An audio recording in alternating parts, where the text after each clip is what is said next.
आप देख रहे हैं न्यूज़ 9 भारत, रखिए आपको सबसे आगे। नमस्कार, आप देख रहे हैं न्यूज़ 9 भारत, मैं हूं आपके साथ अंजलि। चलिए रुक करते हैं खबरों की ओर। जनपद आजमगढ़ में दूसरे चरण के चुनाव प्रचार में अपने प्रत्याशियों को जिताने के लिए भाजपा ने ताकत झोंक दी है। प्रदेश के कृषि मंत्री सूर्य प्रताप शाही ने नगर पालिका आजमगढ़ के भाजपा प्रत्याशी के पक्ष में दीवानी न्यायालय में अधिवक्ताओं से समर्थन मांगा।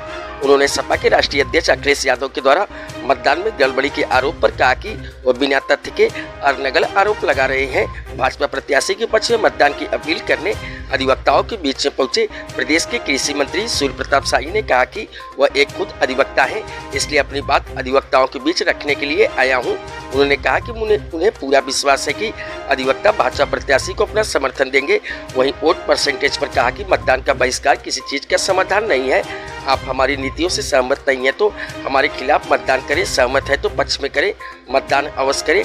जो समस्या रखी जा रही है उसका समाधान आचार संहिता समाप्त होने के बाद उसे गंभीरता से लिया जाएगा और समाधान के साथ कार्रवाई होगी।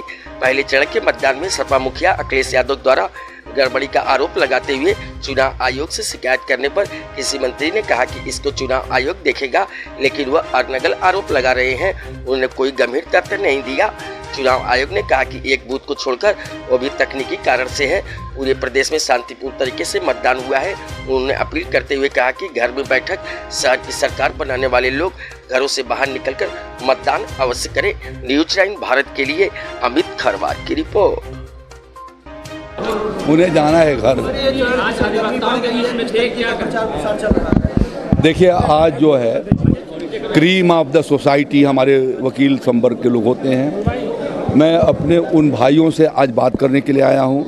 मूलतः मैं भी वकालत किया हूँ, 5 साल हमने एक्टिव प्रैक्टिस की है और इसलिए अपनी बात अपने अधिवक्ता भाइयों के बीच में रखना मैंने वाजिब समझा और इसलिए आजमगढ़ के इन विद्वान अधिवक्ताओं से मैंने संवाद किया है और मुझे पूरा भरोसा है कि इनका पूरा समर्थन और सहयोग भारतीय जनता पार्टी को मिलेगा। भारतीय जनता पार्टी का कमल आजमगढ़ में खिलेगा, इसका उन्होंने आश्वस्त मुझे किया है। बहुत बहुत धन्यवाद। पहले चरण में काफ़ी कम परसेंटेज मतदान हुए हैं, क्या देखते हैं, किस तरीके से देखते हैं, कितना नुकसान नफा होने वाला है? इसको इस तरीके से देखा जाना चाहिए कि मतदान, अभी हमारे एक अधिवक्ता मित्र ने बोला था कि मैं इस समस्या को लेकर के और मतदान से वॉकआउट करूंगा। मतदान तो वो है कि अपने मत को दे करके हम उस ऐसा एक यह महत्वपूर्ण हथियार है जिसके माध्यम से हम जो चाहते हैं वो कर सकते हैं। मतदान का बहिष्कार कोई किसी चीज़ का समाधान नहीं है। मतदान के माध्यम से ही समाधान उसका है। आप मेरे नीतियों से सहमत नहीं हैं, आप मेरे खिलाफ वोट डालिए। आप सहमत हैं, मेरे पक्ष में वोट डालिए। और यदि मेरे पास उत्तरदायित्व है तो आपने जो समस्याएं रखी है वैधानिक तरीके से समाधान करने की जिम्मेदारी हमारी है। और जो उन्होंने बात रखी है, आज आचार संहिता है, उसमें आज की तारीख में कुछ नहीं हो सकता। आचार संहिता करने के बाद हम उसको गंभीरता से लेंगे और निश्चित रूप से उनके अपेक्षानुसार कार्रवाई होगी। धन्यवाद। अखिलेश यादव ने पहले चरण के मतदान के बाद गड़बड़ी का काफी आरोप लगाए हुए, ज्ञापन भी दिया है। जहाँ गड़बड़ी हुई है उसका वो लिस्ट दे दें, इलेक्शन कमीशन जांच करेगी। अनर्गल आरोप लगाए जाने का में कोई तथ्य नहीं है।